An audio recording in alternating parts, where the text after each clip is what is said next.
aussi vu que le mariage est une reconversion. Hmm. Hmm. Euh, nous avons vu ça et aussi on a vu que nous serons testés dans le mariage Mhm. et aussi on s'est posé la question pourquoi se marier. Donc déjà il faut pouvoir savoir pourquoi parce qu'il faut pas rentrer pour les mauvaises raisons Mhm. et aussi que le mariage est fait pour refléter Dieu. Mhm. On a vu toutes ces choses-là. Amen. Donc, que le mariage est une mission, que le mariage est une alliance, que le mariage est fait pour refléter Dieu, que le mariage sera testé. Et, D'accord. et Mhm. quelle est une reconversion? J'avais parlé Et de ça. c'est une reconversion. C'est une conversion. Tout à fait. Merci. Quelqu'un d'autre, une deuxième personne pour dire ce qu'elle a retenu avant le cours de ce soir.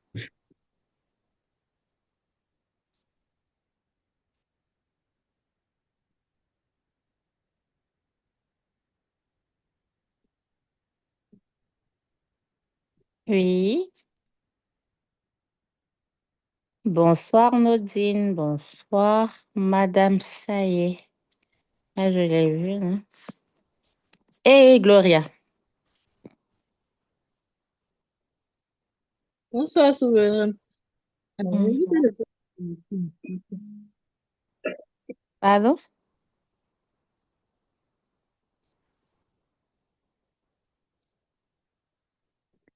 Une deuxième personne pour dire ce qu'elle a retenu, mais on n'avait rien retenu. Vous aviez pris des notes, vous devez vous référer à vos notes.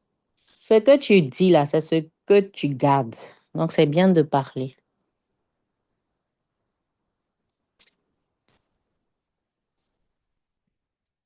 Ok, module 2. Ta relation avec Dieu avant le partenaire. C'est ce que nous allons voir aujourd'hui. Ta relation avec Dieu avant le partenaire. On ne peut pas venir faire mariage sans parler de relation avec Dieu. Parce que ton niveau de relation avec Dieu, là, ça déterminera ton niveau de mariage.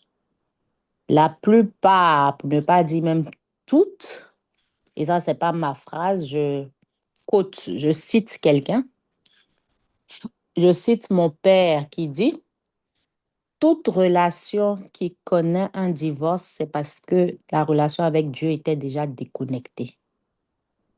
Et ça, c'est fort. Parce que tu peux pas dire que ta relation avec Dieu est intacte et puis tu connais un divorce. Ça veut dire quelque part là, quelque chose a failli. Et elle commence avec la relation avec Dieu. Peut-être un autre jour, on va aller en profondeur dans ce qu'il expliquait. Ou bien, mais on peut l'inviter, hein, pourquoi pas. Donc, aujourd'hui, on parle de ta relation avec Dieu avant le partenaire. Même Adam, avant que Ève n'arrive, il était dans sa relation avec Dieu. Ou il avait une relation avec Dieu. Même Ève, avant qu'elle ne rencontre son cher et tendre Adam, le verset 22 de Genèse, chapitre 2. Si quelqu'un peut ouvrir rapidement, vous allez lire de vous-même. Il nous dit quoi? L'Éternel Dieu conduisit la femme à l'homme. Si Dieu te conduit, là, c'est que tu passes du temps à lui. Ou bien quelqu'un va te conduire sans que la personne ne soit dans la voiture. Dit, tu me conduis. C'est-à-dire que c'est toi, mais tu es là qui me voit là-bas. C'est passer du temps avec Dieu. C'est avoir une relation avec Dieu. C'est capital. OK. Vérité centrale, on ne construit pas un mariage solide avec une relation fragile avec Dieu. Tu ne peux pas construire un mariage solide ayant une relation fragile avec Dieu. C'est contradictoire. On sait que le mariage, c'est une institution. Si le mariage est une institution, il faut un instituteur. C'est Dieu. Instituteur, là, il fait quoi? Dans l'institution, quand on parle d'instituteur, vous comprenez français que nous sommes anglophones. Instituteur, là, ça veut dire quoi?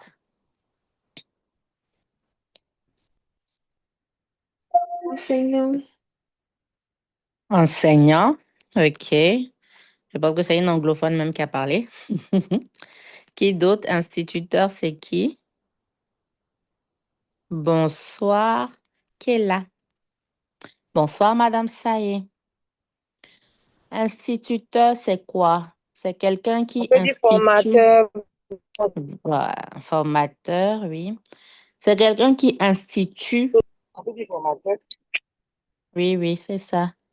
C'est quelqu'un qui institue déjà une chose. Dans ce contexte, il est la tête de cette institution. C'est pour lui. C'est à cause de lui, c'est grâce à lui, c'est tout, tout, tout, c'est pour lui. Donc, tu ne peux pas te marier sans l'instituteur. Ensuite, l'instituteur, c'est lui qui t'instruit, qui te forme. Donc, encore, on voit qu'on ne peut pas aller dans cette affaire sans lui. C'est lui qui nous donne le manuel. Quand tu achètes un nouveau portable, là, il y a un papier que tu dépasses pour aller trouver le iPhone ou lequel portable que tu as acheté là. Ce papier-là, c'est les instructions, ou ce sont les instructions que l'instituteur qui a fabriqué portable a mis dedans. Il nous a donné pour cette institution-là un manuel. C'est de suivre ses valeurs, c'est de suivre ses principes, c'est de suivre ce que lui-même il a dit pour ne pas que ça se gâte. Et une des choses qu'il a dit là, c'est que ta relation avec moi là, ça doit être fondé, ça doit être sincère, ça doit être ancré, ça doit être au meilleur des niveaux, car c'est ma relation avec toi là qui va déterminer ta relation avec le monsieur. Et nous, on voulait faire la chose là dans son dos. Bien. Il est sorti dans le dos pour parler en ivoirien. On ne peut pas faire ça sans lui. Quand on comprend ces réalités, on se dit que sa place est importante, en fait. Sa place, c'est pas quand ça chauffe. Seigneur, touche le cœur de mon mari, aide mon mari. Non, non, non, non, non. Quelque chose, tu ne m'as pas invité dedans. Tu ne peux pas venir réclamer que j'intervienne. C'est parce qu'au premier miracle de Jésus, au mariage auquel on l'a invité là, c'est parce qu'il a été invité qu'il est intervenu. Quelqu'un n'a pas invité, on va l'appeler de Jérusalem ou bien de Canaan là-bas pour venir intervenir ou bien. C'est ça. C'est cette même image. Tant que tu n'invites pas Jésus, et ça commence pas dans le mariage, ça commence dans vos cheminements, dans vos talking stage, où vous vous parlez là. Ça commence là-bas où on invite Jésus. C'est pas se marier à l'église qui fait qu'on invite Jésus dans notre mariage. Donc, quand le monsieur commence à bien causer avec toi, tu invites Jésus en même temps. C'est Jésus qui va venir vous donner le go pour continuer ou pour arrêter, etc. Si là-bas, tu n'as pas invité Jésus et tu veux lui donner 4 invitations où tu partages pour nous, tu as partagé pour lui, mais c'est se foutre de qui en fait? Tout ça pour vous montrer l'importance de Dieu avant le partenaire. Beaucoup de personnes cherchent un partenaire pour combler un vide que seul Dieu peut remplir. Elles espèrent qu'une relation humaine apportera la sécurité, l'identité ou la paix intérieure qu'elles n'ont pas encore trouvée dans leur relation avec Dieu. Tout ce qu'on cherche là, c'est en Dieu qu'on trouve d'abord. Et parce qu'on est rempli de ces choses trouvées en Dieu, qu'on peut remplir d'autres vases de nos vies, y compris nos relations amoureuses.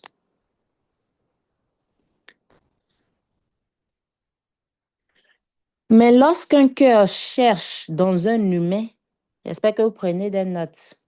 C'est important. Mais lorsqu'un cœur cherche dans un humain ce que Dieu seul peut donner, cela crée la pression dans la relation. Tu cherches à ce que ton mari te comble. C'est lui encore qui va être ton psychologue. C'est lui encore qui va être ta CP. C'est lui encore qui va... C'est Dieu. C'est Dieu qui peut faire tout ça dans ta vie. C'est lui encore qui va être ton ci et ton ça. Quelles sont certaines choses, Madame Saïd peut bien nous dire, quelles sont certaines choses que les femmes recherchent en l'homme? Il n'a qu'à combler tout ça là. Quelles sont certaines des choses?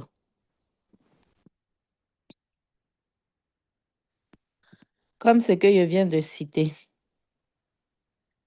Alors, si vous voulez, tu me parles. Oui, oui, Tu m'as posé une question oui.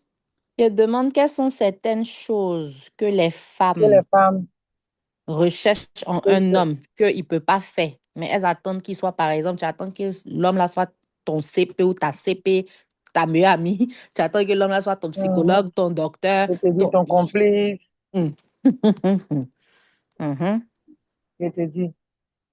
Oui, elles attendent la sécurité. Tu vois, elles se disent non que le monsieur, le monsieur peut l'aimer que lui-même, en fait. Le monsieur lui donne un amour, en fait, que lui-même, il n'arrive même pas à se donner, en fait. Et des fois, ça, là, vraiment, ça fatigue tellement les personnes. Oui, lui-même, il s'aime pas. Puis toi, tu veux qu'il t'aime que lui-même. Or, c'est Dieu mhm, seulement qui peut t'aimer, que tout au monde, en fait.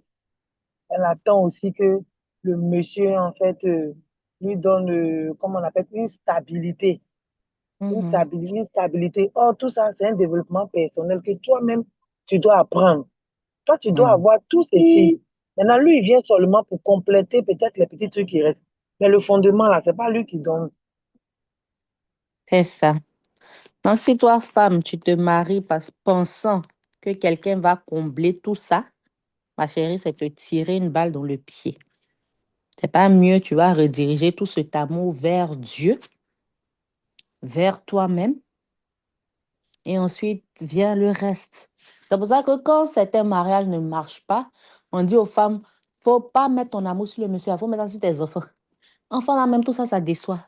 Tu as fini de mettre tout ton amour sur tes enfants. Demain, quand le jeune enfant va aller se marier, ta belle-fille va devenir ta rivale. Ça sort d'où? Ça sort de tout ça, en fait. Et tout ça, ça crée des blessures. En tant Dieu ne nous déçoit pas. Lui-même qui nous a fait là, il a mis en nous un vide que lui seul peut combler. Personne d'autre ne peut combler. Mais on tourne en rond. C'est pas mieux, on va aller combler ça chez lui là-bas. Donc, ça crée une pression dans la relation. Le partenaire devient alors un sauveur, un thérapeute, un refuge émotionnel permanent. Aucun être humain ne peut porter ce rôle. Il n'y a pas être humain. C'est comme les médicaments de TikTok. On dit ça soigne maux de tête, maux de ventre, maux de pied, maux de temps. Ça soigne tout. Ou bien les médicaments chinois. Ça soigne. Aucun être humain ne peut porter ce rôle. Tous les rôles. Personne ne peut faire ça. Toi-même, tu ne peux pas porter tous ces rôles-là dans la vie d'un monsieur ou dans la vie de quelqu'un. À plus forte raison, le contraire.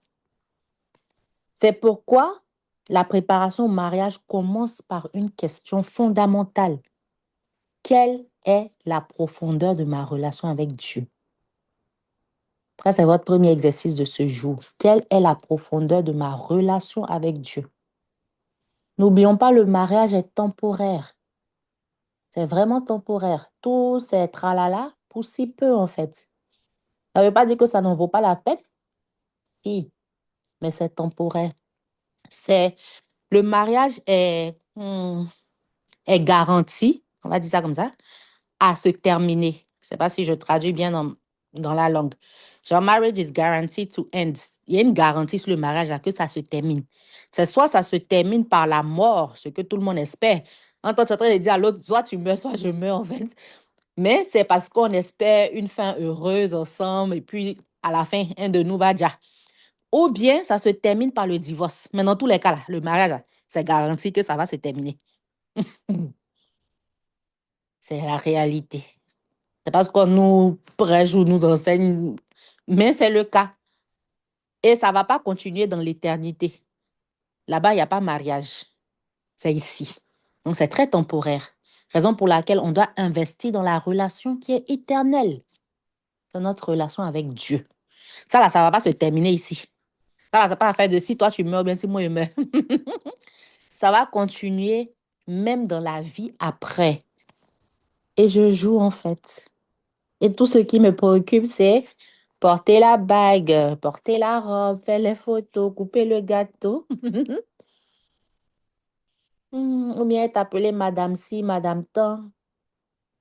Ce sont les choses temporaires. C'est bien beau. Je disais une fois à quelqu'un le mariage, et puis elle m'a toujours répété ça. C'est comme un anniversaire. C'est la réalité, les gars. C'est comme un anniversaire, surtout je parle de la cérémonie, où tout le monde vient pour toi. Oh là là, t'es magnifique, t'es trop belle. Ah, néné, nanana, néné, néné, néné, néné. Après là, nous tous on s'en va, on a fait de brûler ta nourriture là. Hasta la vista, ciao, ciao. Toi, si tu as confronté à ta réalité là-bas. Si tu as baissé tes standards pour ça, comme l'exercice précédent le disait, c'est toi seul, on va bastonner. On n'est pas avec toi.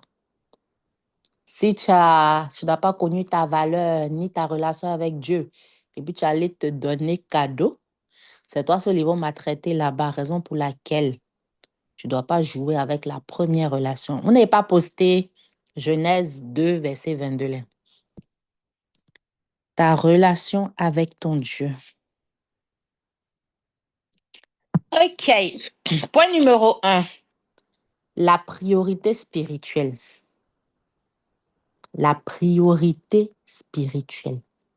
Avant que Dieu ne donne à Adam une épouse, il lui donne d'abord une relation avec lui et une mission.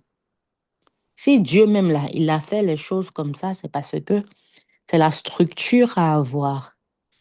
Avant que Dieu ne donne une épouse, Adam avait d'abord une relation avec Dieu et Dieu lui a donné une mission.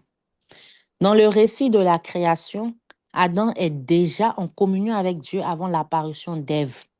Il connaît la présence, il reçoit les instructions et il gère le jardin d'Éden que Dieu lui a confié. On voit qu'il travaille. Dans la présence de Dieu, il entend la voix de Dieu, il reçoit les instructions de Dieu. Facile wash, il gère le jardin que Dieu lui a confié. Est-ce que toi, tu as ces trois étapes-là? Et tu cherches à sauter de point A à point J. S'il te Dieu plaît, est un Dieu d'ordre. visita. Pardon? Tu peux reprendre les étapes, s'il te plaît. Oui. Il connaît la présence de Dieu. On est en train de voir le cas le case study en anglais. On dit case study, c'est quand on prend quelqu'un pour étudier, de Adam, avant que Ève n'apparaisse comme la lune et le soleil dans sa vie. Il connaît la présence de Dieu. Il reçoit des instructions de Dieu et il gère le jardin que Dieu lui a confié. Ce sont des étapes. Est-ce que toi, tu es dans la présence, tu connais cette présence? La présence, ce n'est pas aller à l'église dimanche. C'est pas ça la présence. C'est pas chanter les louanges ou les chansons d'adoration. C'est pas ça la présence. C'est avoir une relation avec quelqu'un. Quand tu as une relation avec une personne là, tu passes du temps avec elle, tu connais sa vie, la personne connaît ta vie, vous êtes en intimité, connaît la présence de Dieu. Il reçoit des instructions. Quand tu reçois des instructions de Dieu, si Dieu dit non, il ne faut pas aller là-bas, mais tu ne vas pas. Mais toi, tu connais pas présence pour dire recevoir instruction et puis tu veux aller de l'autre côté. Tu as besoin d'avoir les instructions de l'instituteur de cette institution. Il gère le jardin. Gérer le jardin, c'est faire un travail. Femme comme homme, là, tu dois faire une activité, tu dois avoir un travail avant de te marier. Parce que là-bas, là, quand tu n'as pas de travail, que ce soit femme ou homme, il y a manque de respect, il y a, il y a beaucoup de bobos qui viennent avec. C'est pour ça qu'on dit que beaucoup de gens divorcent parce qu'ils ont problème de finances, problème d'argent. L'argent, c'est très important. Tu dois apprendre à gérer le jardin que Dieu te confie. Donc, c'est une petite, un petit entrepreneuriat, ou bien, je vais pas dire petit parce que le truc de quelqu'un peut pas être petit. Donc, si c'est un entrepreneuriat ou bien un job ici, tu dois savoir gérer le jardin. C'est le jardin là qui les nourrissait, c'est ça. Donc, tu dois avoir quelque chose que tu gères, qui te nourrit, que Dieu te confie. Important. Il n'est pas dit que vous vous mariez par la foi. Ça, c'est dépassé, ça. On se marie par la vue. Par la foi, là, c'est pas dans cet aspect-là. Genèse 2, 15. L'Éternel Dieu prit l'homme et le plaça dans le jardin d'Éden pour le cultiver et le garder. Il faut savoir cultiver son jardin d'Éden. Et le jardin d'Éden, là, c'est l'atmosphère, c'est où Dieu et l'homme cohabitaient, coexistaient, ils étaient ensemble. Donc, tu ne dois pas laisser une relation venir entraver ton intimité avec Dieu. Exemple, si tu as une heure de prière, que tu pries à 23 heures, vous allez causer jusqu'à quand il est 23 heures, tu dis, ah, je dois aller prier. La main, tu as dit. Mais causer, la main devient de plus en plus chic et puis même là, tu jettes prière là quelque part, Dieu va comprendre. Il va comprendre que tu négliges votre relation. Si, si, si, c'est ce qu'il va comprendre. Il va pas comprendre autre chose que ça. Il va comprendre que tu ne le prends pas au sérieux, mais tu veux qu'il te donne un don précieux qu'est le mariage. Ça ne marche pas comme ça. Le mariage, c'est un don de Dieu. Louange a mis le verset. L'Éternel Dieu forma une femme de la côte, dans la chatte, là, elle a mis, qu'il avait prise de l'homme et il l'amena vers l'homme. Il amena qui? La femme vers l'homme. Quand on t'emmène quelque part, on te conduit. Donc, c'est important que Dieu te conduise spirituellement. Il doit conduire ta vie. Il doit conduire tes finances. Il doit conduire tes émotions. Il doit conduire tous les aspects de ta vie à ce monsieur-là. Oublions même le monsieur, Dieu doit te conduire. Est-ce que Dieu est le conducteur de ta vie?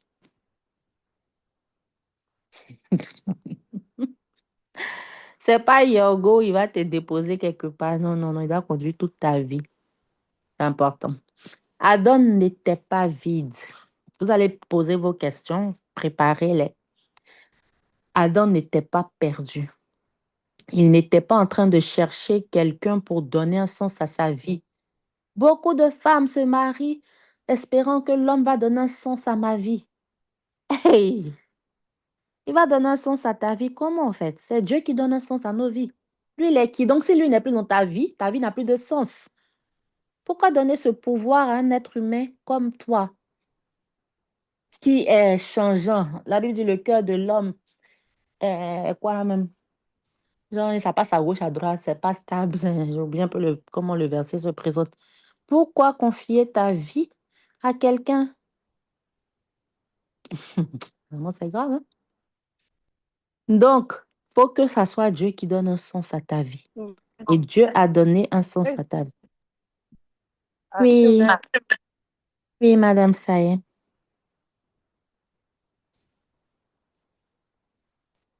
Oui, ah, je pensais qu'elle Allô, voulait dire frère. quelque chose. Oui, Madame Saye, dis-nous. Allô? Hmm, tu n'as pas une bonne connexion. Ok, elle va nous prendre en cours. Il marchait déjà avec Dieu. Et ça, c'est pas juste le rôle de l'homme, hein. On dit, ah, l'homme doit être dans la présence. Non, non, non, non, non, non. Ici, c'est Adam, grand H. Il marchait avec Dieu. Cela nous enseigne un principe spirituel important. Dieu construit les alliances sur des vies déjà connectées à lui. Et le mariage, c'est une alliance. On a vu ça au chapitre précédent. Dieu, il construit les alliances sur des vies déjà connectées à lui. Il ne va pas engager son alliance, qu'est le mariage, sur une vie qui est déconnectée à lui. Pas du tout. C'est lui-même qui doit être l'essence de cette alliance, l'essentiel de cette alliance. Cette alliance est pour lui, par lui, pour accomplir la mission qu'il nous donne. Donc, il ne va pas la construire sur des vies déconnectées de lui. Raison pour laquelle notre relation avec Dieu est la première relation quand il en vient à toute une vie, mais aussi au mariage. C'est plus réel là-bas que jamais. Si la relation avec Dieu est faible, la relation de couple portera des tensions inutiles. Je vais redire la phrase de mon père. Tout mariage qui connaît un divorce, c'est parce que les personnes étaient déconnectées de Dieu. C'est fort, hein? Je ne sais pas si vous voyez l'ampleur, mais c'est fort. Donc, la relation avec Dieu, si elle est faible, le couple portera des tensions inutiles. Et il y a ce triangle-là, si vous pouvez l'imaginer, vu qu'il n'y a pas de tracé, genre devant. Imaginez un triangle, l'homme à gauche, la femme à droite, Dieu en haut. Et cette institution-là, elle est faite pour nous rapprocher de Dieu qui est en haut. De plus, on ressemble à Dieu, là, de plus, nous-mêmes, là, on se rapproche dans notre union, dans notre relation, dans notre vie. C'est ça le mariage. De plus, on se rapproche, on monte, chacun monte sur sa ligne de triangle pour rejoindre le haut qu'est Dieu. De plus, nous aussi, on se retrouve. Quand tu trouves Dieu dans ta relation, dans ton mariage, tu retrouves ton partenaire. Lorsque Dieu est la source principale de ton identité, de ta paix, de ta direction, tu rentres dans le mariage avec stabilité. Tu n'entends, tu n'attends pas que ton partenaire remplisse tous les besoins de ton âme. Il ne peut même pas faire ça. Donc, quand Dieu est la source principale de ton identité, qui est la source principale de ton identité? Est-ce que c'est d'être appelée Madame Tant? Ou bien c'est quand toi aussi tu as parlé, tu as dit mon épouse et moi, c'est ça ton identité. Ou le fait que ton travail dise que pour tel poste, tu dois être marié. Donc, tu trouves ton identité en ça, pas du tout. Lorsque Dieu est la source de ta paix, lorsque Dieu est il vient de penser à un truc, ou bien pour avoir les papiers, tu dois te marier, pas du tout. Lorsque Dieu est la source de ta direction, tu entres dans le mariage avec stabilité. Matthieu 6,33 dit quoi? Cherchez premièrement le royaume et la justice de Dieu. Et toutes ces choses vous seront données par-dessus. Toutes ces choses-là incluent ce que Dieu donne ici, le mariage. Chercher Dieu en premier n'est pas une simple activité religieuse, c'est une orientation de vie. Question. 3 personnes pour poser des questions. Et nous allons voir le point numéro 2.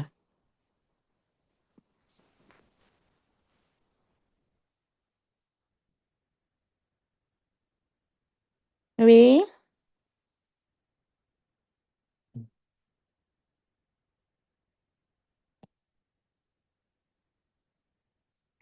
vous n'avez pas de questions?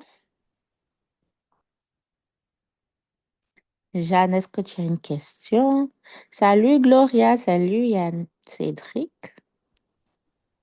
Il n'y a pas de question pour le moment. OK.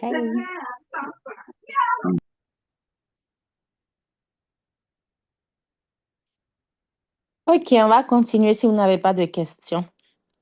La discipline spirituelle quotidienne. Est-ce que qui ici a une discipline spirituelle quotidienne? Moi, ou bien je ne sais pas ce dont il s'agit. C'est libre, c'est sans jugement. Qui ici a une discipline spirituelle quotidienne?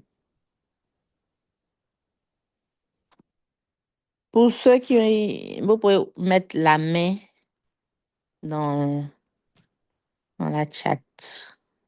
Genre, raise your hand. Ça, vous pouvez soulever votre main. OK. Qui a une discipline spirituelle quotidienne? C'est important. Je ne vois pas vos mains. Donc, personne? OK, Jeanne. Who else?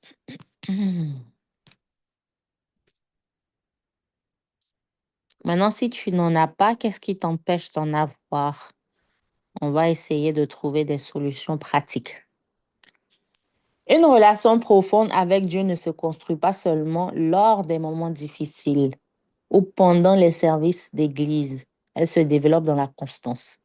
C'est quand ça chauffe dans nos vies qu'on court, qu'on connaît Dieu. Non. Comme toute relation, la relation avec Dieu demande du temps, de l'attention et de la fidélité. Il y a même ajouté de la fidélisation. Pareil. Comme toute relation, ça demande du temps, ça demande l'attention, ça demande la fidélité. Daniel est un exemple puissant de discipline spirituelle.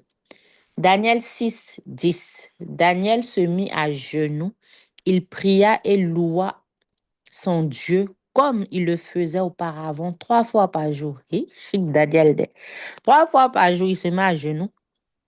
Il prie, il loue son Dieu comme il le faisait auparavant. En temps là, il était dans une autre ville, mais dans un autre pays, où il n'était pas dans son pays à lui, qui louait ou qui adorait son Dieu. Malgré qu'il était en captivité quelque part d'autre, il continuait sa routine spirituelle.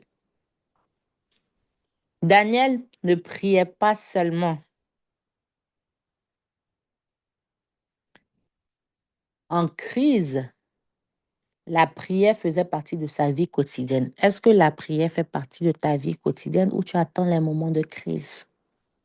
La discipline spirituelle inclut plusieurs pratiques simples mais puissantes. Quelles sont ces pratiques de la discipline spirituelle? Ça, vous pouvez me dire, hein, c'est très facile. Oui, quelles sont certaines pratiques de la vie spirituelle, de la discipline spirituelle?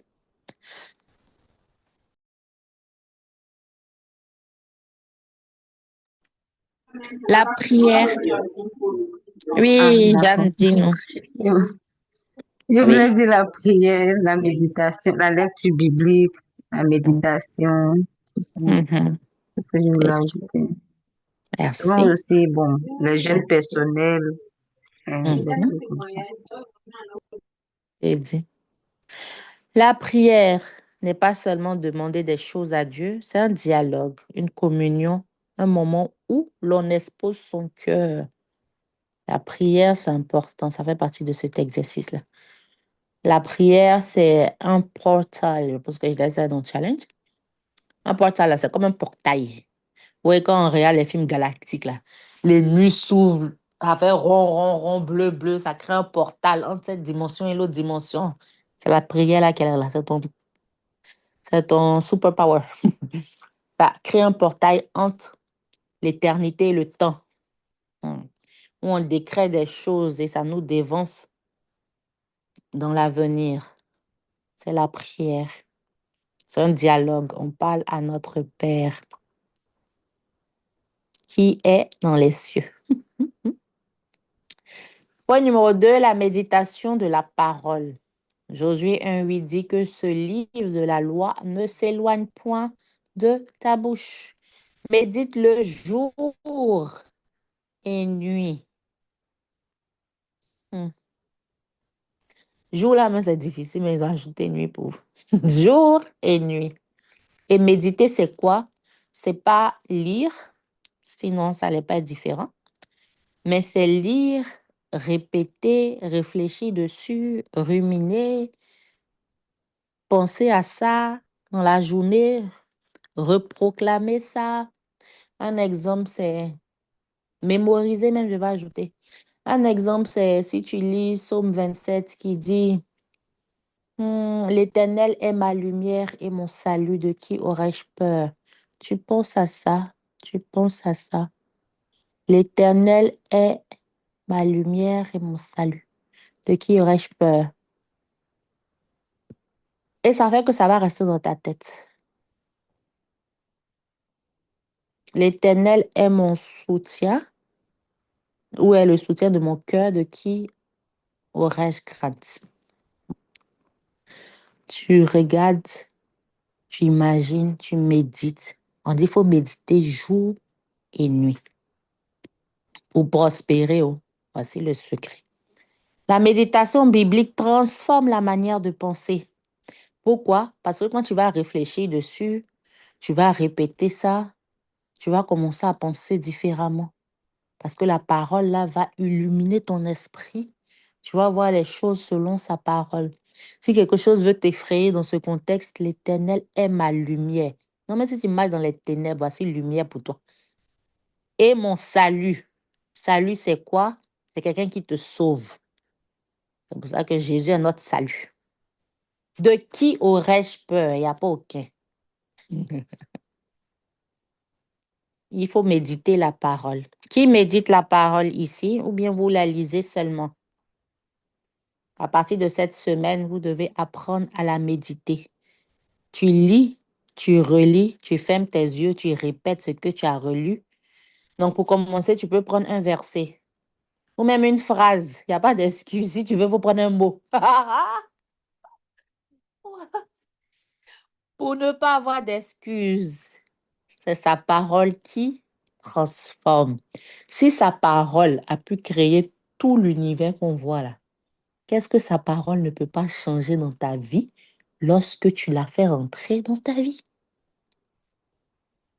Hmm. La méditation biblique transforme la manière de penser. Elle renouvelle les perspectives sur l'amour, le pardon, la patience, l'engagement.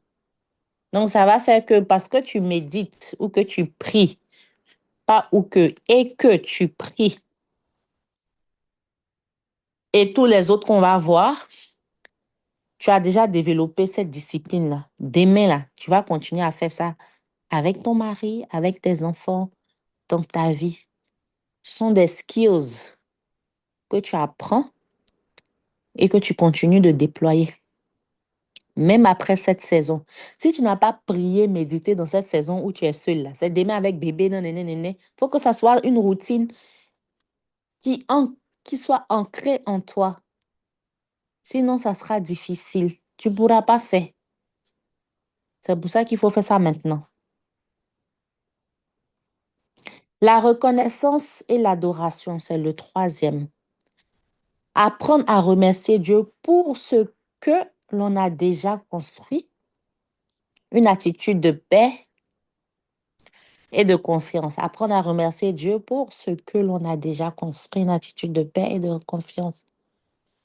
Dans le mariage, une personne qui a appris la discipline spirituelle sait aussi pratiquer la patience, la maîtrise de soi, le pardon. Si tu as appris à être discipliné, forcé spirituellement, forcé, ça va rejaillir sur les autres aspects de ta vie. Question jusqu'à là, ça c'est le deuxième point, avant qu'on ne voie le troisième. Question time. Donc, si tu as un problème de maîtrise de soi, médite sur les passages qui parlent de ça. Si tu as un problème de colère, médite sur les passages qui parlent de ça. Médite sur la parole de Dieu qui adresse ce sujet. Voilà, même c'est mieux dit. Si tu as un problème de je ne sais quoi, médite sur la parole de Dieu qui adresse ce sujet. Invite sa parole dans ta vie, dans ce domaine de ta vie, et vois la différence. Médite jour et nuit. Tes intérêts y sont. Apprendre à entendre Dieu. Beaucoup, c'est le point numéro 3, beaucoup de décisions relationnelles sont prises uniquement sur la base de l'émotion. Vrai ou faux? Tellement vous êtes calme. Vrai ou faux? Where is Christelle? Vrai, Christelle, where are you? Vrai. C'est ça. Beaucoup de décisions relationnelles sont prises uniquement sur la base de l'émotion ou de l'attirance. Tanti, ou bien tonton, Yann est là.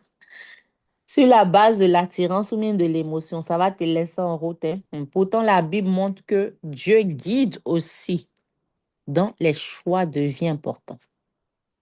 Moi, j'aime bien dire, si Dieu t'a créé tel que tu es, avec tes qualités, tes défauts, et tu t'aimes, il n'y a pas quelqu'un qui ne s'aime pas dans cette vie-là. Forcé, tu t'aimes. Est-ce que c'est l'autre personne que Dieu a créée avec les qualités et les défauts qui lui aussi s'aime, que tu ne vas pas aimer si c'est la volonté de Dieu pour toi? Aïe. Donc là, laisse Dieu conduire ta vie. On a vu ça dans le point numéro 1. Laisse Dieu conduire ta vie. C'est pas un chauffeur de Yongo, de Warren, où tu descends ici et puis tu attends. Il conduit toute ta vie. Hmm. Jean 10, verset 27 dit quoi? Mes brebis entendent ma voix. Je les connais et elles me suivent. J'aime ça. Mes brebis entendent ma voix. Je les connais, c'est Jésus qui parle. Et elles me suivent. Hmm. Ça, quelle image donner? Voilà, c'est quelqu'un qui a un chien ou un animal domestique. Quand tu arrives et puis tu dis quelque chose, là, ton chien, il entend ta voix, il court vers toi, il reconnaît ta voix parmi mille. Pourquoi? Parce que c'est ta brebis ici, dans ce contexte. Et tu connais. Le meilleur exemple pour moi, c'est ton enfant. Il reconnaît ta voix, il connaît ta voix. Même si l'enfant ne peut pas parler à l'étape où il ou elle est, mais l'enfant va réagir pour te retrouver. Je les connais. Et elles me suivent. C'est important. Est-ce que tu es une brebis de Jésus? C'est pas dans la bouche. C'est entendre sa voix. C'est lui te connaître. Et puis toi, tu le suis. Faut pas demander, je ne l'ai point connu. C'est Jésus qui dit. Faut qu'il te connaisse. Pour connaître quelqu'un, il faut être en relation. Il faut être en amitié. Il faut être intime. OK.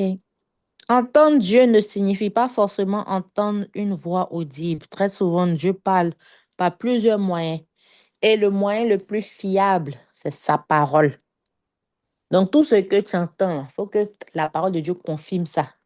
Si ça ne confirme pas ça, ça ne vient pas de Dieu. Mhm. Premier moyen fiable, c'est la parole de Dieu. Si ce que tu entends contredit la parole de Dieu, c'est que ça ne vient pas de Dieu. Exemple qu'on a vu la dernière fois, le dimanche passé, c'était tu ne vas pas aller à l'église parce que ton mari dit de ne pas aller à l'église. Et puis toi aussi, tu dis que ah, c'est mon autorité, oh, c'est l'homme de ma vie, l'homme que Dieu établit, mon chef, nénéné, non, tu vas pas aller à l'église. Est-ce que c'est ce que Dieu dit? Entre aller à l'église, qui est ta relation aussi avec Dieu, c'est pas la seule relation avec Dieu, mais tu t'en vas communier avec d'autres frères dans la foi en qui vous partagez les mêmes valeurs. Entre ça et puis le monsieur que pourquoi vous n'allez pas aller à l'église? Qui vient avant qui? Est-ce que Dieu est honoré ici? Donc, si ça n'honore pas Dieu, ça ne vient pas de Dieu. C'est très simple. Ça, c'était mon témoignage. La paix intérieure. Lorsque Dieu dirige, il y a souvent une paix profonde qui accompagne la décision. Quand Dieu dirige, il y a une paix profonde qui accompagne la décision. Là où il y a le trouble, là où il y a la confusion, Dieu n'y est pas. Donc, tu dois aussi écouter ta paix intérieure.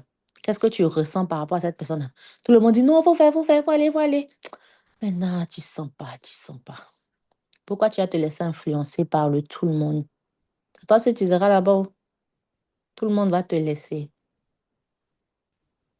Colossiens 3,15 dit que la paix de Christ à laquelle vous avez été appelés pour former un seul corps règne dans vos cœurs. L'autre point, c'est le conseil sage. Proverbe 11, verset 14 dit, le salut est dans le grand nombre de conseillers. Donc là, on peut aussi entendre Dieu par des conseils sages. Apprendre à écouter Dieu aide à éviter de nombreux choix relationnels destructeurs. Parce qu'il y en a, hein. De la même manière, on a vu ça la semaine dernière, que le diable, il est le mariage. De toute façon, Dieu aime là. Lui, il est le contraire. Il doit haïr.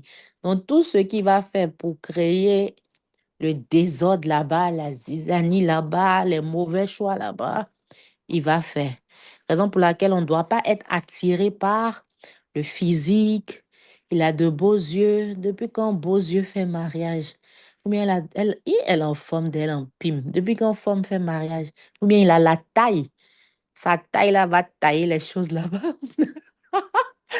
On ne choisit pas quelqu'un pour ça. Non. De toute façon, on est en train de se préparer à nous-mêmes être de bonnes personnes là. C'est ces mêmes qualités-là que tu dois retrouver dans l'autre personne. Question avant le point 4. Tadadadam. OK.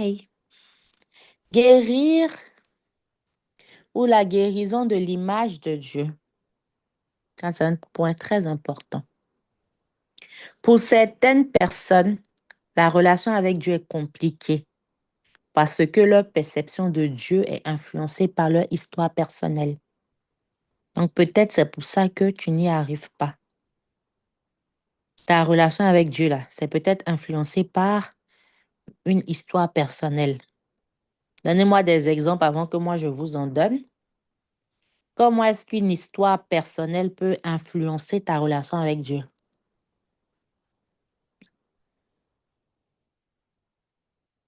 Mhm.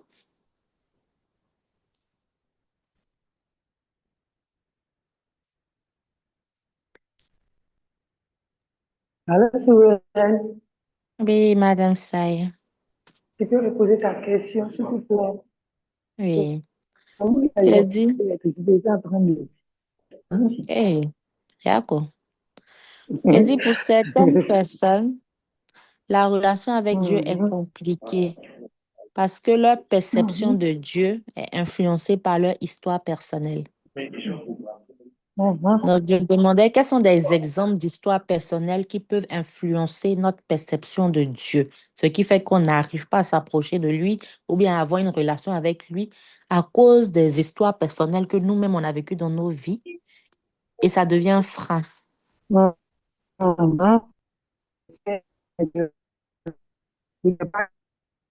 Oui, ça s'entrecoupe des.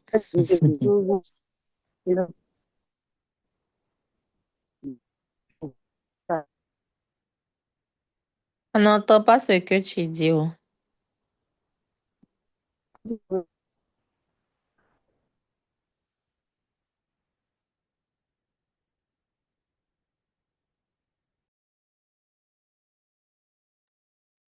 On n'entend pas Madame Saé. Oui, Gloria, dis-moi, je vois ta main levée.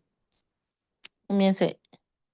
J'ai cru voir ta main levée. Mhm, On peut dire par exemple, mhm, on a fait une prière dans le passé et puis on espérait recevoir quelque chose, par exemple, de Dieu qu'on n'a pas forcément. On peut être découragé et puis se dire que c'est pas la peine. mhm. Mais toi aussi, tu abandonnes vite. Oh. Et toutes les choses qu'il t'a données auparavant, genre la personne, quoi, pas toi. Et toutes les choses qu'il t'a données auparavant et que tu as reçues, si tu n'as pas donné ça, là, c'est que c'est un père responsable, il sait ce qu'il fait, il connaît ce qui est bon. Il dit, vous-même, là, vous ne donnez pas des serpents à vos enfants. Est-ce que moi, je vais vous donner? À plus forte raison, moi. Merci pour ton exemple. Un autre exemple, c'est un père absent peut créer l'idée que Dieu est distant. Si ton papa t'a abandonné, par exemple, ou bien si ton papa n'a pas été constant dans ta vie, travaillait beaucoup, lui, c'est les affaires, lui, c'est ci, c'était pas un homme de famille, tu n'as pas cette relation avec ton père, c'est un homme distant, tu vas imaginer que le Père céleste est pareil. Tu vas voir Dieu dans les lunettes de ta blessure de ton père absent. Si tu as eu un père dur, on prend l'idée de père parce que Dieu est notre père d'amour, Père céleste. Donc, si tu as eu un père dur ou même une mère dure ou un parent dur, ça peut te donner l'impression que Dieu est sévère parce qu'on voit Dieu dans les lunettes de nos parents physiques.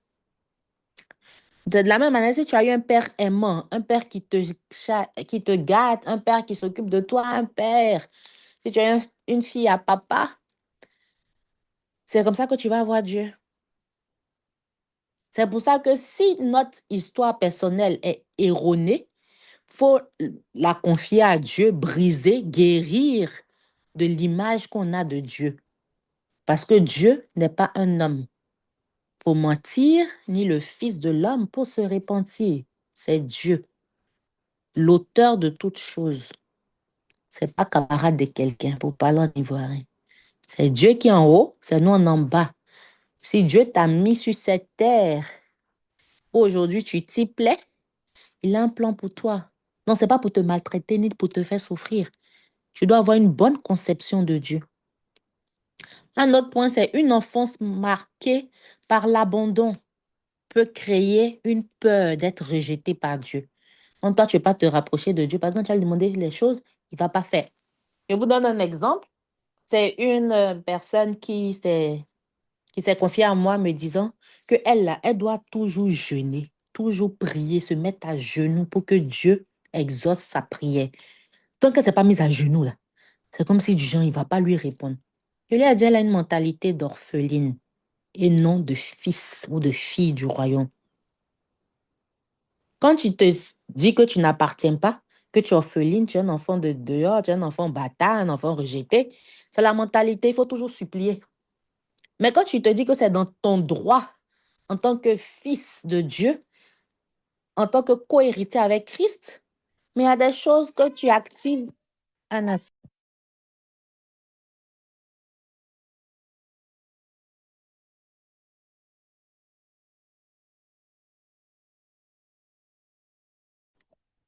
Il y a des choses que tu actives dans ta vie de par ta position. Tu n'as pas besoin de supplier pour ça. Comment est-ce que tu vois Dieu là? Ça va restaurer votre relation d'amour. Oui, je veux que chacun me dise comment il voit Dieu. Micro ouvert.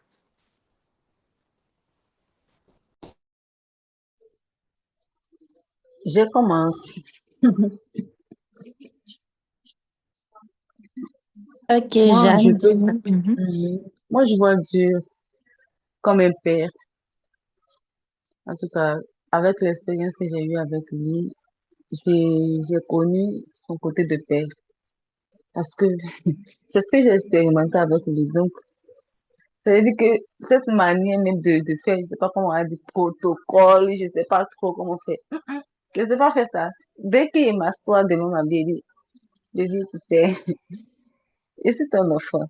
Tu m'as montré que je suis ton enfant. Donc, en fait, je le vois comme, quand je veux parler avec lui, j'ai l'impression que il arrête à côté de moi. À tout moment, je le sens à côté de moi, en fait. Non, parce que c'est ce que j'ai compris avec le Seigneur. Moi, je le vois comme un père, comme un père. Et c'est de cette manière qu'il réagit avec moi dans ma vie. Donc, l'image que j'ai de lui, c'est l'image d'un père. C'est ce que je peux dire. Merci. De rien. Oui, une autre personne. Et puis, c'est d'être aussi honnête, hein. Si tu ne l'as pas vu comme ça, c'est pas grave. Aujourd'hui, là, il nous donne l'opportunité de restaurer. Donc, tout le monde ne peut pas avoir les mêmes réponses, honnêtement, pour toi. Quelle est ton image de Dieu?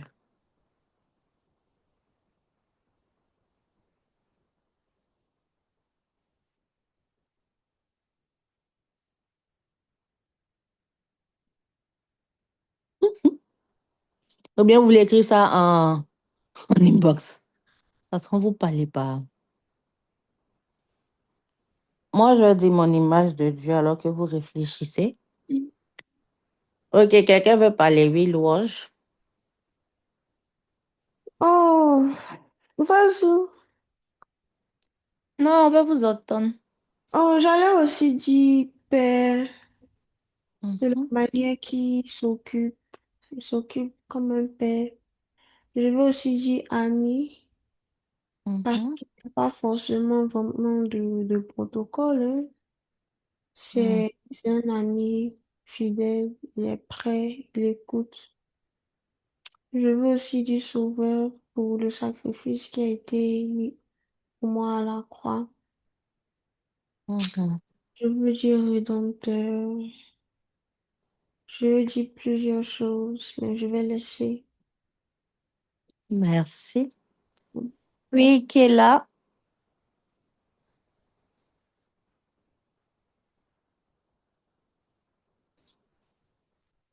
Je vois ta main levée.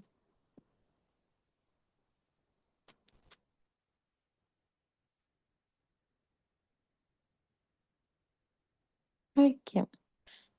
Donc, pour moi, je vois que Dieu m'aime. Je me rappelle que étant encore plus jeune même là. Ah, J'aimais d'accord. Dieu. Ok, vas-y. Bon, pour moi, je le vois d'abord, en premier, le voir comme un père pour moi, parce que Mhm. euh, ce que m'a dit, m'a promis, je commence à voir sa parole dans ma vie. J'ai vu des expériences, j'ai passé, en tout cas, j'ai eu beaucoup de choses qu'il a fait pour moi, parce que je me rappelle, un petit témoin, il me rappelle en 2015, lorsque je me suis donnée au Seigneur, c'est là que le Seigneur a rappelé mon papa. Et à la suite de ça, il m'a donné une parole. Il m'a dit que c'est vrai, c'est moi qui ai permis que ton père quitte si c'était aujourd'hui. Mais moi, tu as accepté de marcher avec moi. Fais-moi confiance. Prends-moi comme ton père. Et c'est moi Mhm. seul qui va t'aider à avancer. C'est moi seul qui va t'aider à évoluer sur cette heure. Donc, fais-moi confiance. Et j'ai pris cette parole-là, j'ai accepté. Je vous assure que depuis 2015, il y a eu des choses qui se sont passées, mais le Seigneur pourvoit à mes besoins. Il met des personnes sur mon chemin pour me soutenir, même pour faire mon projet. Il y avait un projet à cœur. Il a touché des personnes pour me donner cette somme-là, pour que je puisse réaliser mon projet. Aujourd'hui, je ne dépends pas de quelqu'un, c'est de lui seul. Même quand je suis malade, quand je crie à lui, parce qu'il dit qu'il est le Père de la guérison, quand je crie à lui, ce Dieu-là, il intervient. Enfin, il n'y a pas quelque chose que je peux demander au Seigneur qu'il n'accomplit pas. Et pour cela, je lui rends toute la gloire pour tout ce qu'il fait. Parce que notre Dieu est fidèle. Quand tu as une expérience avec lui, quand tu t'attaches avec lui, quand tu es fidèle avec lui, tu ne regardes pas à gauche, à droite. Ce qu'il te dit, une fois que tu crois à cette parole, je pense que le reste, on peut plus douter. Parce que tu sais que Dieu va faire. Donc moi, c'est comme ça, je le vois comme tout. Il est tout pour moi. Il est tout pour moi. Parce que, en tout cas, il est tout pour moi. C'est ce que je peux dire. Amen. Amen. Merci. Ok, merci pour vos réponses. On va continuer. Le psaume 68, verset 6. Dieu donne une famille à ceux qui étaient abandonnés. La Bible nous rappelle que Dieu est un Père différent. Psaume 103, verset 13. Comme un père a compassion de ses enfants, l'Éternel a compassion de ceux qui le craignent. La guérison de l'image de Dieu ou de l'image qu'on a de Dieu est essentielle pour construire des relations saines. Lorsque nous découvrons le cœur de Dieu, nous apprenons aussi ce que signifie aimer, pardonner, rester fidèle. Quand Dieu faisait l'homme, là, il a dit, faisons l'homme à notre image et à notre ressemblance. Une des choses que le diable attaque, c'est l'image de Dieu, l'image qu'on a aussi de Dieu. Raison pour laquelle, quel que soit ce que tu traverses là, ne laisse point l'image de Dieu être brisée en toi. Ne vois pas Dieu autrement. Vois-le comme dans les bons moments. Vois-le pareil dans les mauvais moments. Ça va te permettre même d'activer les bénédictions que Dieu a pour toi plus vite que rester dans l'amertume, la culpabilité, que Dieu m'a fait ci, que Dieu m'a fatigué, que je suis fatiguée, que Dieu m'a abandonné, que toutes les mauvaises choses, là, ça ne va pas t'aider. Donc, je vous disais que moi, je vois Dieu comme Dieu même. Et quand j'étais plus jeune, J'aimais bien cette phrase, à Dieu même. Ma soeur, elle est là, même elle peut témoigner. Ça a toujours été ma phrase, Dieu même. Et parce que j'ai cette conception de que Dieu m'aime, quel que soit ce qui m'arrive, je me dis que Dieu m'aime en fait. Que Dieu, il m'aime. Il veut mon bien. Même si la situation est difficile, il veut toujours mon bien. Et quand je traversais les plus pires moments de ma vie, je me suis rappelée de cet amour. C'est ça que j'ai partagé ça dans le grand groupe Challenge un jour, où je disais ma chanson, c'était euh, que quelles que soient les difficultés là, il reste toujours un bon Dieu. Même quand ça là, c'est pas bon là, lui, il est un bon Dieu. Tcha, c'est du lourd.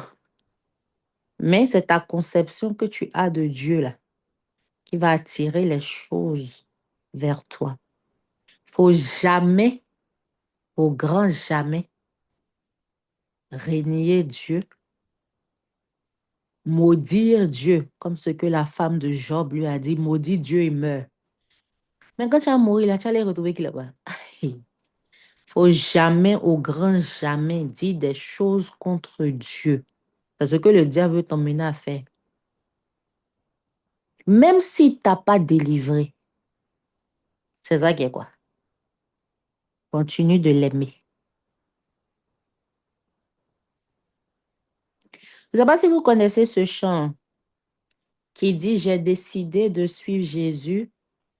I have decided, en anglais que je connais, to follow Jesus.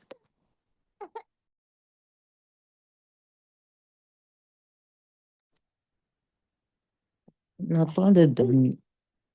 I have decided to follow Jesus. On dit ça 3 fois. I have decided to follow Jesus. No turning back. No turning back. Cette chanson-là, c'est une chanson qui date, c'est les hymnes des années, je ne sais combien. Et la source de cette chanson, c'est quoi?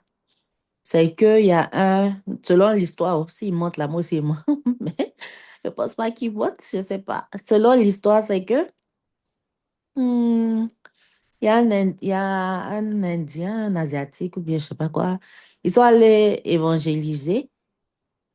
Bon, on va laisser les nationalités. Il y a un monsieur qui allait évangéliser. Et les personnes là, la personne et sa famille, ils ont accepté Jésus. En temps, ils étaient persécutés à cette période-là, ils ne devaient pas accepter Jésus et tout. Donc, quand les soldats sont venus et on leur a dit que si ils n'acceptent pas de renier Jésus, on va les tuer. Et ils ont commencé avec les enfants du papa dans ce scénario. Et ils ont dit au papa que si tu ne renies pas, on va tuer tes enfants. Et le papa a dit à ses enfants, on se reverra de l'autre côté. Si tu renies, mais si tu renies pas. Si tu renies Jésus, là, si tu n'acceptes pas, donc si tu renies Jésus, on va tuer. Si tu renies pas Jésus, c'est ce qu'il disait, non? Si tu renies pas Jésus, mais c'est ce qu'on a dit. Donc, si tu continues d'accepter Jésus et que tu le renies pas, oui, c'est ça. On va tuer tes enfants. Donc, si tu le renies, on ne te tue pas. Et il a dit aux enfants là, on se verra de l'autre côté. Ça, c'est fort. Parce que la vie, là, ça ne s'arrête pas ici. Il y a un autre côté. Il y a l'éternité. Et c'est comme ça qu'ils ont tiré sur les enfants. Maintenant, on envoyait sa femme. Ils ont déshabillé la femme là. Même chose. Et cette image-là, ça nous fait penser à quoi? La persécution qui va venir, la tribulation. On va attendre là-bas là pour accepter Jésus réellement. Acceptons-le sous la grâce. Même chose pour la femme. Et puis, il a dit à sa femme, j'ai décidé de suivre Jésus sans me détourner. C'est ce que la chanson a dit. Sans me détourner. Elle aussi, elle est en train de chanter. J'ai décidé de suivre Jésus sans me détourner. Les policiers ou les gendarmes ou les machins là, ils ont dit, 6 personnes n'ont qu'à tirer sur elle. Ils ont fait pa, pa, pa, pa, pa. Mais ça là, même si c'est 6 personnes, par exemple, comment ils écoutaient ce témoignage, même si c'est 6 personnes, une balle là, ça t'a déjà tué. Si vous voulez, soyez 60. C'est une balle qui tue quelqu'un, quoi. Donc là, Pour te faire peur, on te dit 6 balles sur toi, maintenant 6 pistolets. Aïe, tchè. Et c'est comme ça qu'elle est morte. Toute une famille, ça venait maintenant sur le monsieur. Il dit lui-même, il va se déshabiller. Il ne peut pas renier. Parce que même s'il meurt là, où il va aller trouver qui? C'est ce Jésus-là. Hein? Il s'est déshabillé pour lui. C'est comme ça que cette chanson, inspirée par le Saint-Esprit là, est virale jusqu'à aujourd'hui. Quand tu es à l'école de dimanche chez les anglophones, là, on te fait chanter. J'ai décidé. Même le Nigérian, là, le chanteur nigérien, là, il a fait le remix de ça. No, no, I can never go back. No, no, it's already too late. C'est la chanson de ce témoignage. J'ai décidé de suivre Jésus sans m'en détourner. Sans m'en détourner. Est-ce qu'aujourd'hui, on a cette foi? Est-ce qu'aujourd'hui, on a ce même engagement? Est-ce qu'aujourd'hui, on a cette même volonté, cette même fidélité? Des gens sont morts pour l'évangile, morts pour croire en Dieu. Regardez Pierre, l'apôtre de Jésus. Quand on venait les tuer, ils sont morts comme des martyrs. On venait le crucifier. Il dit, lui, il ne peut pas mourir comme son sauveur, comme son Seigneur. Il n'aura renversé sa tête.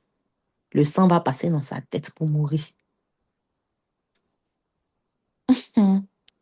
On dit, on n'a pas lu Bible pour méditer là. C'est pas mieux. C'est pas mieux en méditer pour prier. Pour nous, là, n'est pas chic. Hey, on va être persécuté d'abord. Pas du tout, en fait. Ah, c'est fort. Aujourd'hui, quand tu vas chanter cette chanson-là, tu vas plus la voir pareillement. Question jusqu'à là. On doit guérir de l'image qu'on a de Dieu. C'est un Dieu d'amour. Si Dieu te fait passer par ce qu'il te fait passer là, c'est que la gloire à venir est grande. La gloire qui est reliée à ça est immense. Pense à la gloire. Il n'y a pas d'histoire. Oui, il n'y a pas de gloire sans histoire. There's no glory without a story. Il n'y a pas d'histoire. Il n'y a pas de gloire sans histoire. C'est important. Ne pense pas à ta souffrance aujourd'hui pour dire des bêtises sur Dieu. Mais lui, c'est qui? Non, moi, il me convertit dans une autre religion. Hey! Les gens me font rire. Ou bien il ne vient plus à l'église, j'abandonne la main de Dieu. Mais qui perd, en fait? OK, exercice pratique. Il nous reste 15 minutes. Il faut que tu crées un plan spirituel personnel, OK? Ce qu'on va appeler le PSP, plan spirituel personnel. Chaque étudiant est invité à mettre en place sa routine, une routine simple et réaliste. Si c'est un verset, tu vas lire. C'est pas mieux, tu vas lire qu'on va tirer sur toi. Ça, c'est pour rire. Hein? Donc, si c'est un verset, tu vas lire. Si c'est un chapitre, il faut que tu lis chaque jour. Là. Matin, on n'a qu'à faire ça. On va se donner ce challenge-là. Et puis, dans le groupe, on va dire, j'ai lu ce matin tant. Le soir, on va dire, j'ai lu ce soir tant. Ça va nous motiver, nous tous, ça va nous aider. Il faut que tu lises quelque chose le matin. Tu lises le soir, tu médites dessus la journée. Le but n'est pas la perfection, c'est la constance qu'on veut créer. On veut réapprendre, réavoir cette habitude. On veut revivre le jardin d'Éden où Dieu n'était pas loin de l'homme. Heure fixe de prière. Il faut que tu choisisses un moment précis de la journée pour parler à Dieu. Cela peut être le matin avant de commencer la journée, le soir avant de dormir, pendant un moment calme de la journée. La constance crée une habitude. C'est comme ça qu'on crée un hôtel. Un hôtel, là, c'est quoi? C'est où un endroit, OK, pour rester dans le physique, mais ce n'est pas nécessairement physique. C'est une atmosphère que tu crées pour activer les esprits. Donc, un exemple négatif, c'est ceux qui font un truc, médicament d'argent ou bien genre, les choses mystiques comme ça. Ils ont une pièce sacrée où ils vont, ils font leurs incantations, nanounou, ils ont quelque chose là-bas. Ils appellent les esprits. Parce que les esprits, là, ils répondent à quelque chose qui est constant dans ta vie. C'est pour ça que tu dois faire attention aux choses constantes, aux choses que tu répètes. C'est comme ça que tu actives un esprit. Donc, si positivement, tu as une heure ou un moment que tu continues chaque jour, tu es constant à faire les choses positives, à lire ta Bible, à faire les trucs de Dieu, tu actives l'esprit. Si tu as une heure où tu fais les choses négatives, tu actives l'esprit de ça. C'est ça, un hôtel. Quel hôtel veux-tu bâtir? Quel hôtel veux-tu créer? Point numéro 2, 10 minutes de méditation biblique. Lire un passage court de la Bible chaque jour, ensuite se poser 3 questions. Quand on médite là, on se pose 3 questions. Quand on est en train de lire la Bible, on ne lit pas pour... J'aime bien dire, la Bible n'est pas un roman, même s'il y a le livre de Romains. Euh, Christelle, tu es là? Je ne sens pas ma Christelle. Christelle, where are you? Ah oui, qu'elle n'est pas dedans. Parce qu'elle m'avait dit qu'elle avait un problème de connexion et de courant. Donc, quand on lit la Bible, il faut identifier certains points clés. Que révèle ce texte sur Dieu? On ne lit pas la Bible pour nous. Ou bien, oui, c'est mieux dit comme ça. On ne lit pas la Bible pour nous. Qu'est-ce que ça veut dire? C'est pas genre on lit pour notre instruction. Non, c'est pas ça. C'est-à-dire, on ne se recherche pas dedans. Il y a des gens là, ils vont se mettre à la place de Jésus. Ils vont se voir changer l'eau en vin. On ne lit pas la Bible pour nous. On lit la Bible pour Dieu, pour le connaître. C'est comme si tu lis.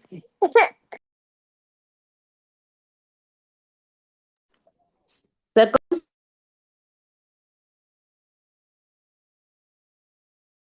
le livre de Barack Obama.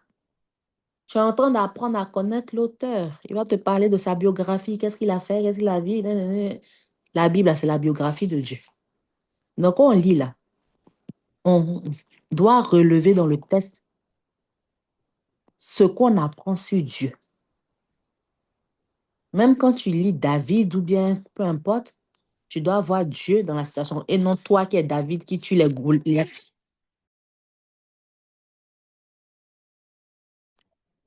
Deuxième,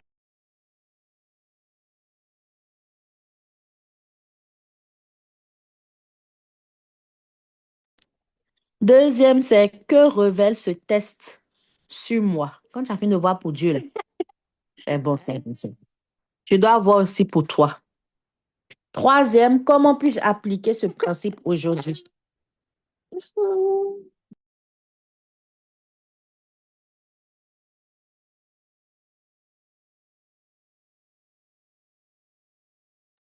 Comment tu peux appliquer ce principe aujourd'hui? Ok, journal spirituel. Il faut avoir un journal où tu écris tes prières, tu écris tes réflexions, tu écris les réponses de Dieu parce qu'il va te parler.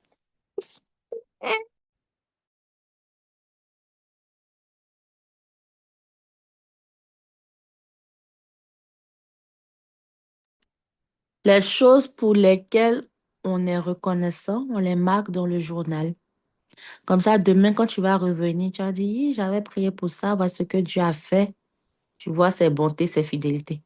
Mais quand tu n'enregistres rien, là, tu penses qu'il n'a rien fait dans ta vie depuis. Ça te permet de voir la progression de ta vie spirituelle au fil du temps. Tu peux aussi faire un jeûne par semaine. Si tu es né un mardi, les mardis, là, ça peut être ton jour de jeûne. Le jeûne n'est pas seulement une privation de nourriture, c'est un moment pour concentrer son cœur sur Dieu. Tout ça, là, c'est pour nous aider à avoir cette relation avec Dieu, cette discipline. Ésaïe 58, 6 dit, voici le jeûne auquel je prends plaisir. Détache les chaînes de la méchanceté. Le jeûne peut être adapté, donc jeûne partiel pendant quelques heures, jeûne d'un repas, jeûne médiatique, on réduit ou on coupe tout ce qui est réseaux sociaux, tout ce qui est temps, voilà, pour purifier ton esprit. Conclusion. Avant de chercher un partenaire, Dieu nous invite à renforcer la relation qui soutiendra toutes les autres, c'est-à-dire la relation avec Dieu. Ça va t'aider à soutenir ta relation avec le partenaire, avec ta famille, avec les enfants, c'est la base, c'est la fondation. Une personne qui marche avec Dieu développe la paix intérieure, la sagesse dans ses choses, la maturité émotionnelle, la capacité d'aimer de manière saine. Tout ce qu'on recherche aujourd'hui, là, c'est trouvé dans cette relation avec lui. Adam n'avait pas de problème de paix de cœur, il n'avait pas de problème de sagesse, il n'avait pas de problème de clarté, il n'avait pas tous ces problèmes-là. Pourquoi? Parce qu'il était dans sa relation avec Dieu avant la chute. Lorsque la relation avec Dieu est solide, le mariage devient un lieu de croissance et non un lieu de dépendance. OK. On a 7 minutes. Donc, au début, je voulais vous dire quelque chose que je vais dire après. La plupart des gens aiment bien dire, je vais être comme ça quand le monsieur va venir, ou bien quand la femme va venir, elle va me prendre tel que je suis. Qui a déjà dit cette phrase-là? Les tels que je suis. Jésus même, là, il ne nous prend pas tel qu'on est. Il nous laisse tel qu'on est. Il nous prend et il nous transforme. Est-ce que tu crois que le mariage ne va pas aussi te transformer? Partout où il y a Dieu dedans, là, il y a transformation qui suit. À l'église, on est transformé. Dans notre mariage, on est transformé. Dans notre relation avec Dieu, on est transformé. Toute institution où Dieu a institué, là, elle vient avec une transformation. C'est important pour lui. On ne peut pas être comme ça. Il nous aime avec nos péchés, mais il ne nous laisse pas pécheurs. Il nous rend conformes à l'image de Christ. Question avant qu'on ne termine, avant qu'on ne se sépare. Qu'est-ce que nous apprenons dans ce module? Hmm. On a fini, hein? Question, question ou contribution. Grâce Elisabeth, dis-moi un mot quand même. Qu'est-ce que tu apprends?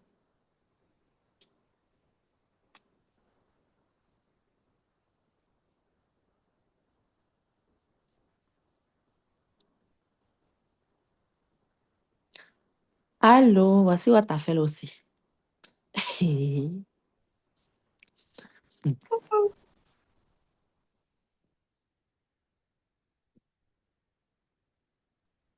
Allô? Oui. Oui, qu'est-ce qu'on apprend? Qu'est-ce qu'on emporte? Qu'est-ce qui t'a le plus marqué? Qu'est-ce que tu as décidé de changer ou de faire? Déjà, j'apprends que Mhm.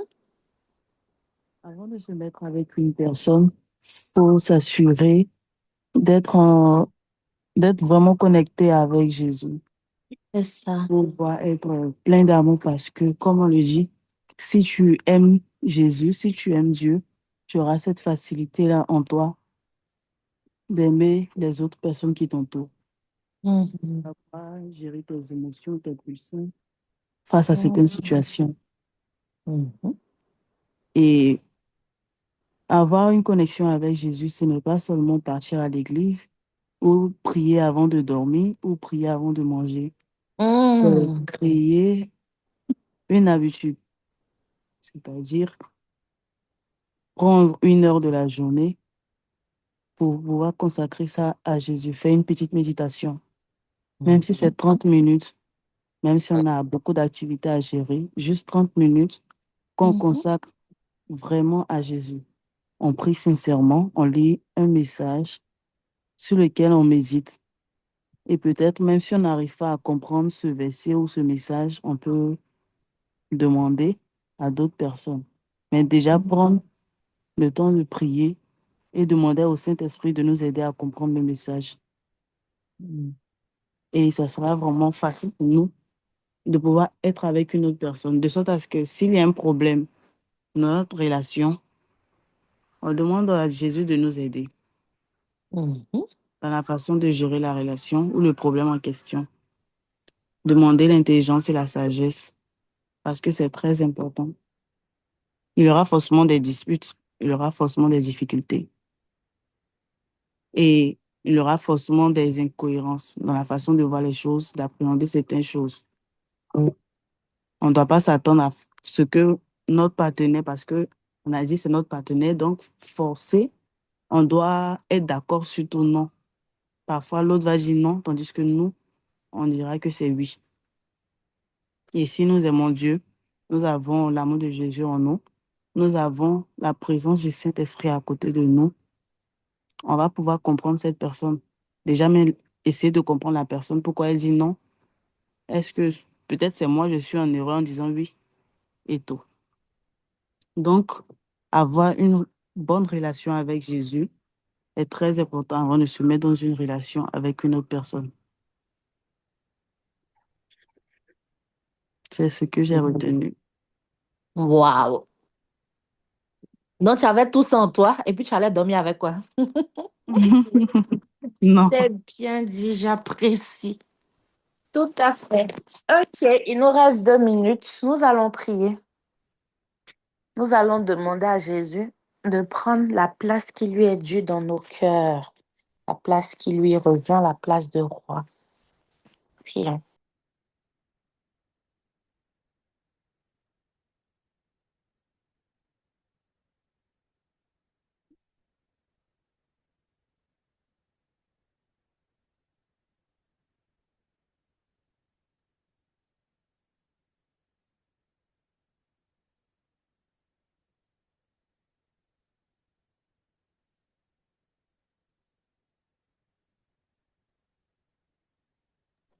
Amen. Nous allons dire au Seigneur que si nous avons, à cause de certaines histoires vécues ou certaines blessures, si nous avons une mauvaise image de lui dans nos vies, qu'il la corrige, qu'il nous ramène à lui, que nous puissions le voir tel qu'il est, comme le Dieu souverain, le Dieu 3 fois saint, le Dieu en qui il n'y a point d'iniquité. Il est le Dieu au-dessus de tout. Il est l'alpha, l'oméga, il est Yeshua, celui he has our best interest. Il a notre intérêt le meilleur. Prions pour avoir une image de lui telle que la Bible la donne et non telle que nos histoires passées l'ont pas. Père, nous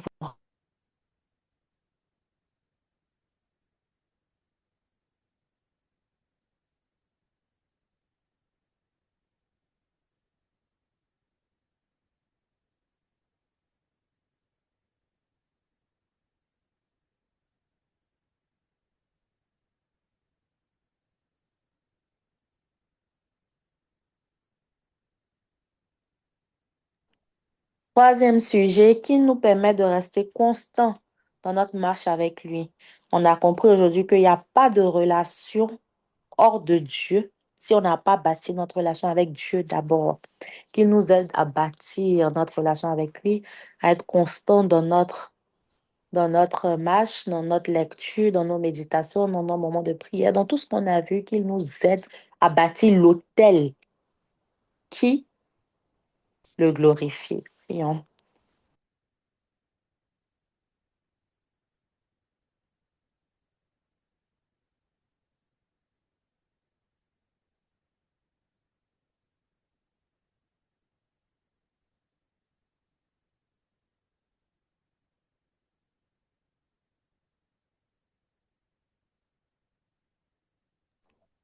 Amen. Vous avez déjà le calendrier. Vous savez ce qu'on va voir prochainement. Merci beaucoup de vous être connectés nombreux. Nous nous donnons rendez-vous le dimanche prochain. On a déjà fait 2 séances. Il nous reste 2 séances. C'est tellement intéressant. Donc, je vais vous mettre la prière à faire pour cette semaine.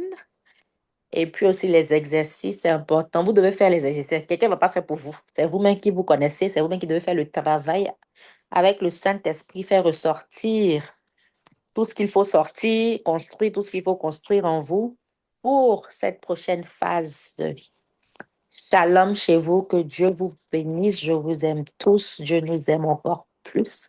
Et que je vous souhaite de passer une excellente semaine remplie de la puissance du Saint-Esprit. Amen.